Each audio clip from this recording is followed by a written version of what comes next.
Stay away.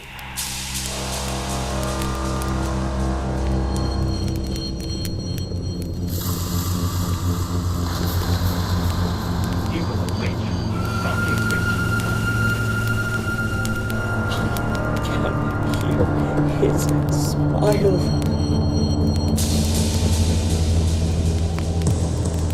I am become death.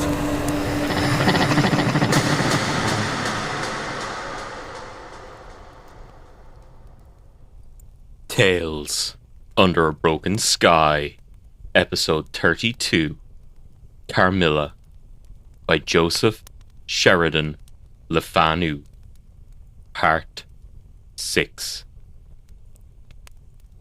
14. The Meeting. My beloved child, he resumed, was now growing rapidly worse. The physician who attended her had failed to produce the slightest impression on her disease, for such I then supposed it to be. He saw my alarm, and suggested a consultation. I called in an abler physician, from Graz. Several days elapsed before he arrived. He was a good and pious, as well as a learned man. Having seen my poor ward together, they withdrew to my library to confer and discuss. I, from the adjoining room, where I awaited their summons, heard these two gentlemen's voices raised in something sharper than a strictly philosophical discussion. I knocked at the door and entered. I found the old physician from Graz maintaining his theory. His rival was combating it with undisguised ridicule, accompanied with bursts of laughter. This unseemly manifestation subsided, and the altercation ended on my entrance. "Sir," said my first physician, "my learned brother seems to think that you want a conjurer, and not a doctor." "Pardon me," said the old physician from Graz, looking displeased. "I shall state my own view of the case, in my own way, another time. I grieve, Monsieur le Général, that by my skill and science I can be of no use. Before I go, I shall do myself the honour to suggest something to you." He seemed thoughtful, and sat down at a table, and began to write. Profoundly disappointed, I made my bow, and as I turned to go, the other doctor pointed over his shoulder to his companion, who was writing, and then, with a shrug, significantly touched his forehead. This consultation then left me precisely where I was. I walked out into the grounds, all but distracted. The doctor from Graz, in 10 or 15 minutes, overtook me. He apologized for having followed me, but said that he could not conscientiously take his leave without a few words more. He told me that he could not be mistaken. No natural disease exhibited the same symptoms, and that death was already very near. There remained, however, a day, or possibly two, of life. If the fatal seizure were at once arrested, with great care and skill, her strength might possibly return, but all hung now upon the confines of the irrevocable. One more assault might extinguish the last spark of vitality, which is every moment ready to die. "And what is the nature of the seizure you speak of?" I entreated. "I have stated all fully in this note, which I place in your hands upon the distinct condition that you send for the nearest clergyman, and open my letter in his presence, and on no account read it till he is with you. You would despise it else, and it is a matter of life and death. Should the priest fail you, then indeed you may read it."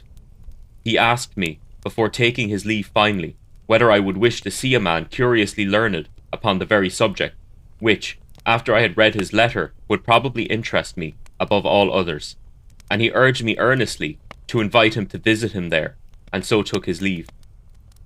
The ecclesiastic was absent, and I read the letter by myself.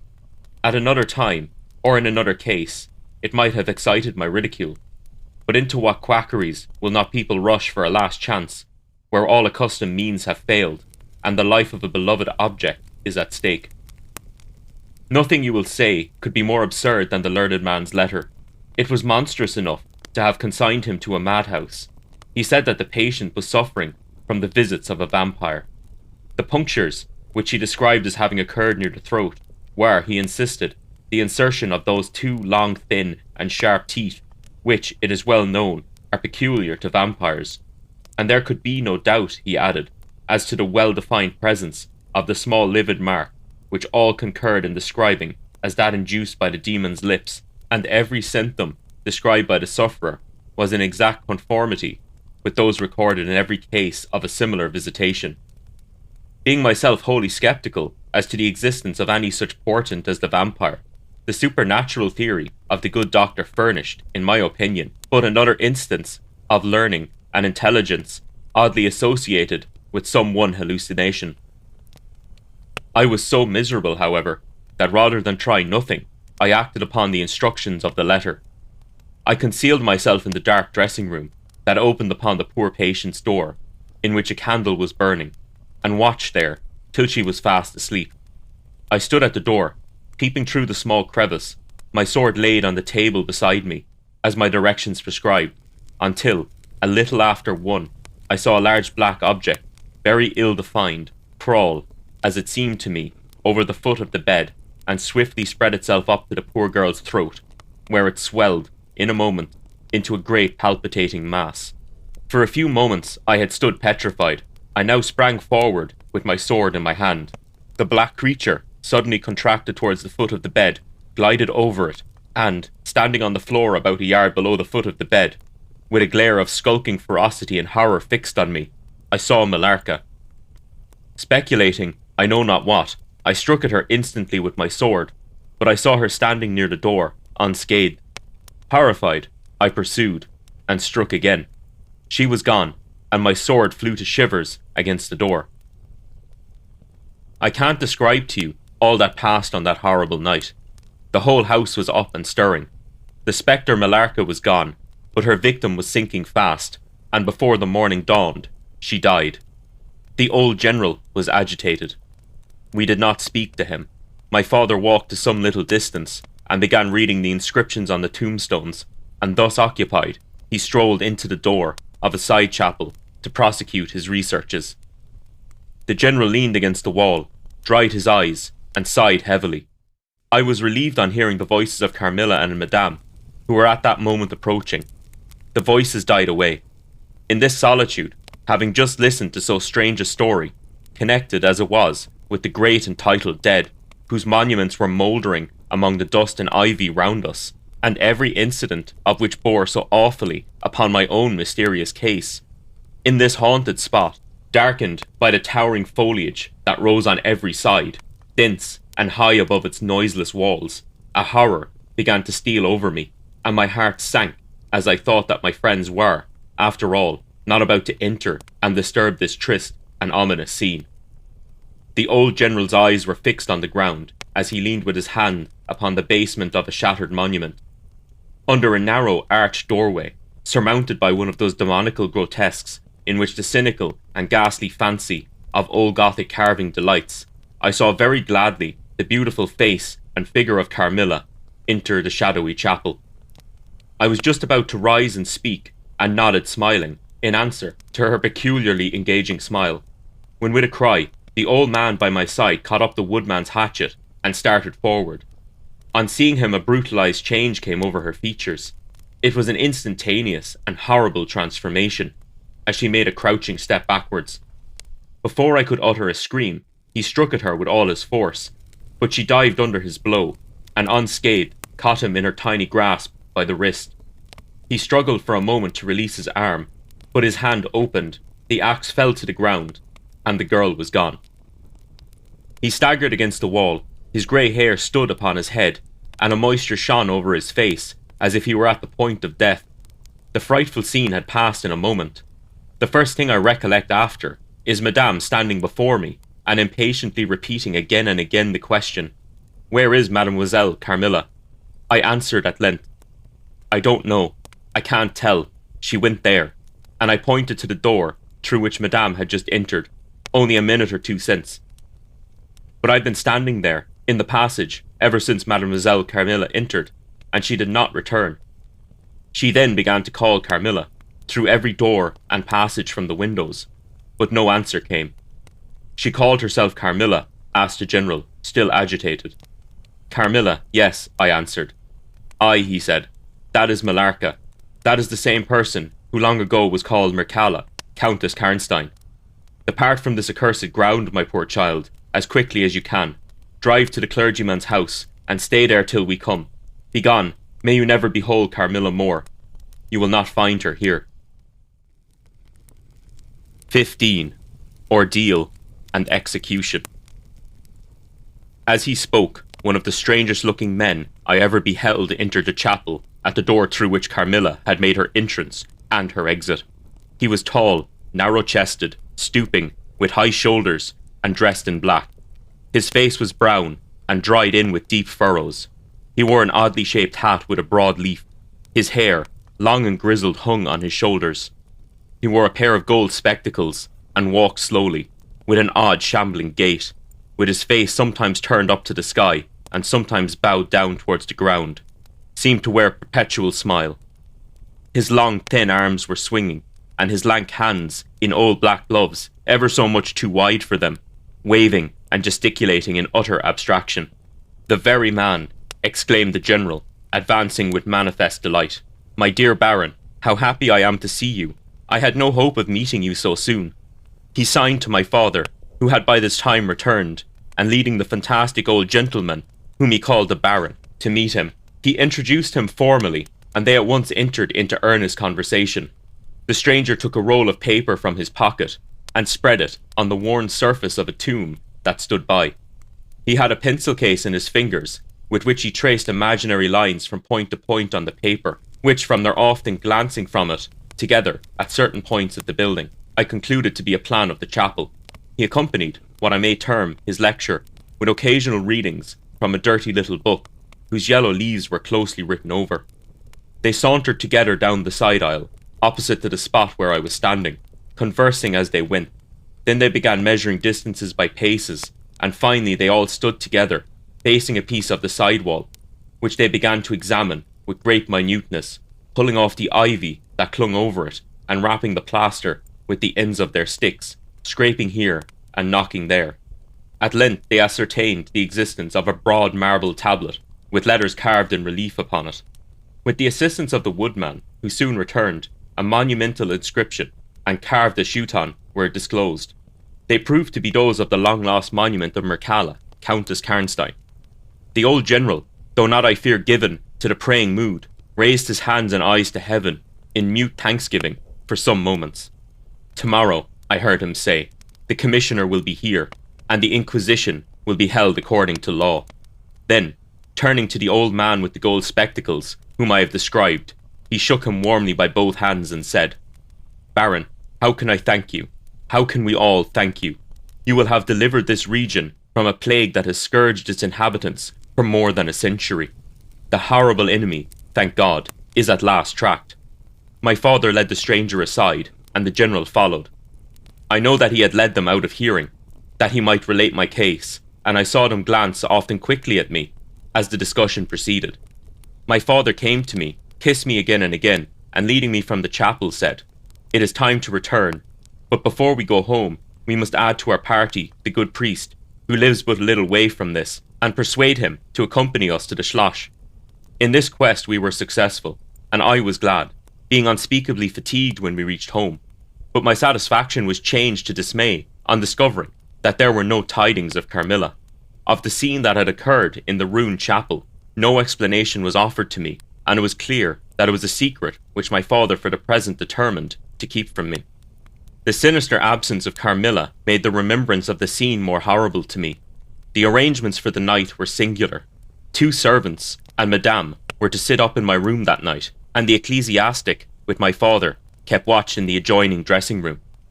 The priest had performed certain solemn rites that night, the purport of which I did not understand any more than I comprehended the reason of this extraordinary precaution taken for my safety during sleep.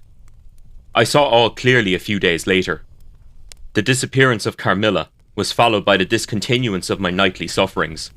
You have heard, no doubt, of the appalling superstition that prevails in Upper and Lower Styria, in Moravia, Silesia, in Turkish Serbia, in Poland, even in Russia, the superstition, so we must call it, of the vampire.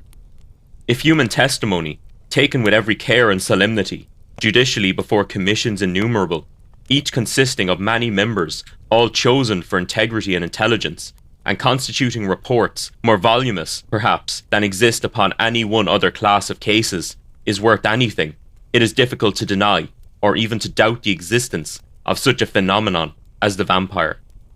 For my part, I have heard no theory by which to explain what I myself have witnessed and experienced, other than that supplied by the ancient and well-attested belief of the country.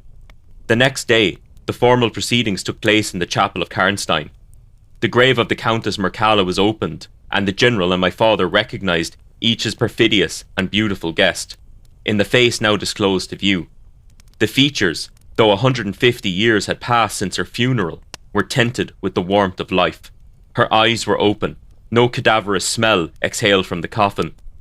The two medical men, one officially present, the other, on the part of the promoter of the inquiry, attested the marvellous fact that there was a faint but appreciable respiration and a corresponding action of the heart.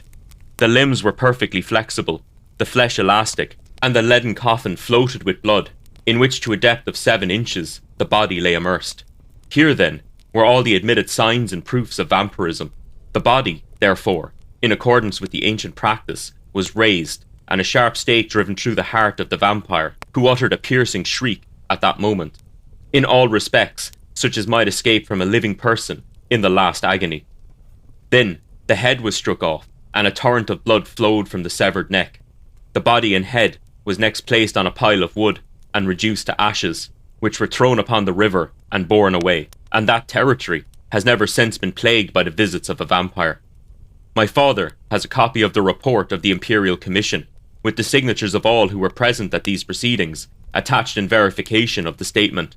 It is from this official paper that I summarise my account of this last shocking scene. 16. Conclusion. I write all this, you suppose, with composure, but far from it. I cannot think of it without agitation. Nothing but your earnest desire, so repeatedly expressed, could have induced me to sit down to a task that has unstrung my nerves for months to come, and reinduced a shadow of the unspeakable horror which years after my deliverance continued to make my days and nights dreadful, and solitude insupportably terrific. Let me add a word or two about that quaint Baron Vardenberg, to whose curious lore we were indebted for the discovery of the Countess Mircalla's grave. He had taken up his abode in Graz, where, living upon a mere pittance, which was all that remained to him of the once princely estates of his family in Upper Styria, he devoted himself to the minute and laborious investigation of the marvellously authenticated tradition of vampirism. He had at his fingers' ends all the great and little works on the subject. Magia Posthuma, Phlegon de Mirabilibus, Augustinus de Cura Pro Mortuis, Philosophicae et Christianae Cognationis de Vampiris by John Christopher Herenberg, and 1,000 others, among which I remember only a few of those which he lent to my father. He had a voluminous digest of all the judicial cases from which he had extracted a system of principles that appear to govern, some always, and others occasionally only, the condition of the vampire. I may mention in passing that the deadly pallor attributed to that sort of revenants is a mere melodramatic fiction. They present, in the grave, and when they show themselves in human society, the appearance of healthy life. When disclosed to light in their coffins, they exhibit all the symptoms that are enumerated as those which prove the vampire life of the long-dead Countess Karnstein. How they escape from their graves and return to them for certain hours every day, without displacing the clay or leaving any trace of disturbance in the state of the coffin or the cerements, has always been admitted to be utterly inexplicable. The amphibious existence of the vampire is sustained by daily renewed slumber in the grave. Its horrible lust for living blood supplies the vigour of its waking existence. The vampire is prone to be fascinated with an engrossing vehemence, resembling the passion of love, by particular persons. In pursuit of these, it will exercise inexhaustible patience and stratagem, for access to a particular object may be obstructed in 100 ways. It will never desist until it has satiated its passion and drained the very life of its coveted victim. But it will, in these cases, husband and protract its murderous enjoyment with the refinement of an epicure, and heighten it by the gradual approaches of an artful courtship. In these cases, it seems to yearn for something like sympathy and consent. In ordinary ones, it goes direct to its object, overpowers with violence, and strangles and exhausts, often at a single feast.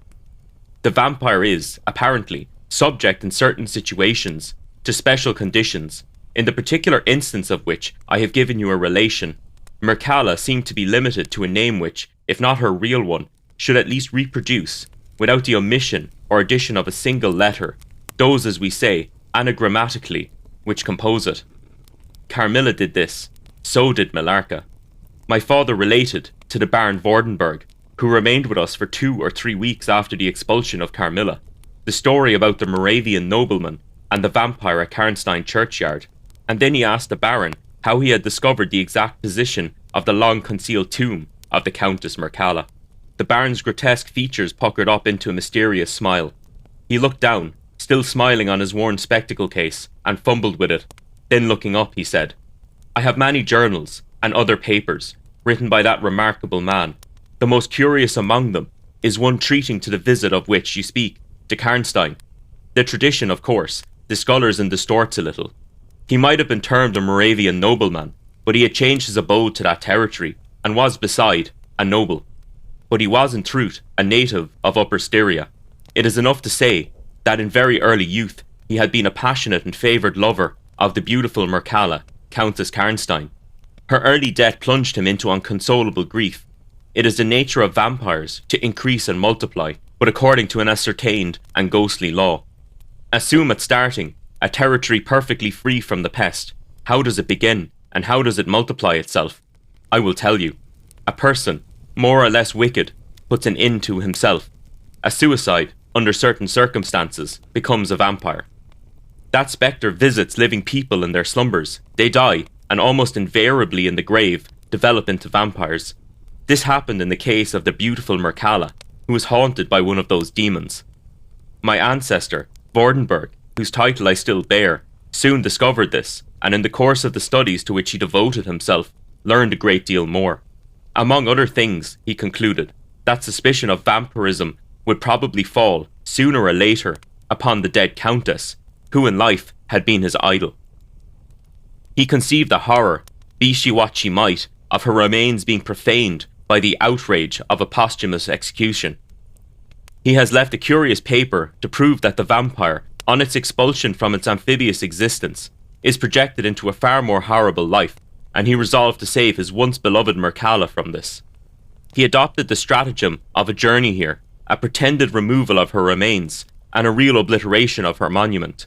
When age had stolen upon him, and from the veil of years he looked back on the scenes he was leaving, he considered, in a different spirit, what he had done, and a horror took possession of him. He made the tracings and notes which have guided me to the very spot, and drew up a confession of the deception that he had practiced. If he had intended any further action in this matter, death prevented him, and the hand of a remote descendant has, too late for many, directed the pursuit to the lair of the beast. We talked a little more, and among other things he said was this: one sign of the vampire is the power of the hand. The slender hand of Mircalla closed like a vice of steel on the general's wrist when he raised his hatchet to strike, but its power is not confined to its grasp. It leaves a numbness in the limb it seizes, which is slowly, if ever, recovered from. The following spring, my father took me a tour through Italy. We remained away for more than a year.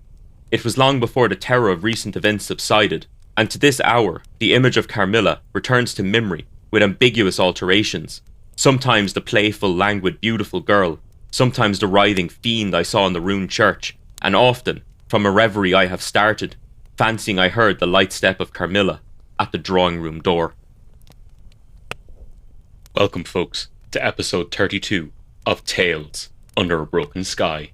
I'm your host Keith, and I hope you enjoyed this week's episode. This week marks the final installment in my reading of Joseph Sheridan Le Fanu's Carmilla. This project turned out to be a much bigger undertaking than I had initially thought.